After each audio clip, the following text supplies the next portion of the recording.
Hey guys, so this is a blog that I wrote a couple days ago.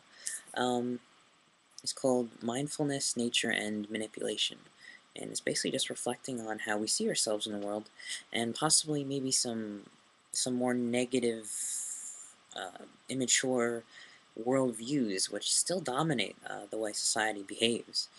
So yeah, here goes. Okay, so it's important to note that intellect, when not guided and complemented by mindfulness, can be easily misguided. What is meant by mindfulness? Is it critical self-reflection? Partially. It also means a passive awareness of our thinking, a meditative state in which we observe thoughts and don't become over-identified with them, not prone to sway in one direction or the other. This is equal to a cleaning of the lens of our conscious experience so as not to further distort insight.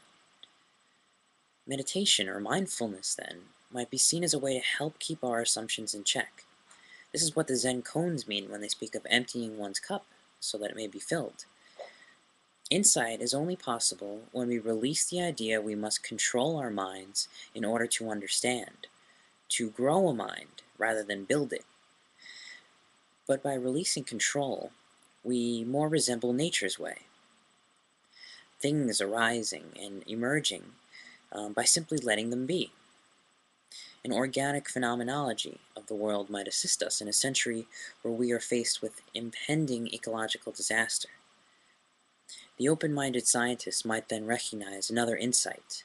Perhaps manipulation and control are not true signposts of an advanced civilization, rather a civilization that understands the way and is able to see itself as a part of nature and not separate from it. This can only be done if the individuals themselves can attain such a perspective.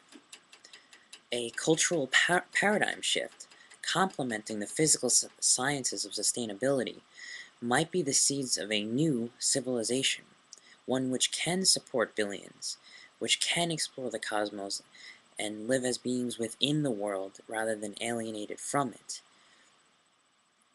What would happen if even a few million people began to cultivate uh, an organic worldview? Rekindling our connection with life, the cosmos, and healing dissociative rifts, in which, like aliens in a strange land, we feel the need to defend and control in order to gain some sense of security. But the secret to life, as many have noted, is that there is no security, not ultimately. And see Professor Anton's video, as well as the book by Alan Watts, The Wisdom of Insecurity. Everything is in flux, and the only way to grow is to take a chance, to be vulnerable, to challenge assumptions and cultivate a sensitivity with the world, not build psychological fortresses in which we manipulate the environment in fear and terror of our survival. Isolation is the road to extinction. Cut off from life, we wither. As a species, it seems we have some growing up to do. Many of our actions manifest as collective fear, while life is actually more like art. Mastery is the release of control. Knowledge is the learning of technique in which we may then more naturally create. Like a sailor who moves with the wind to get where he is going, rather than trying to bend the wind to his will.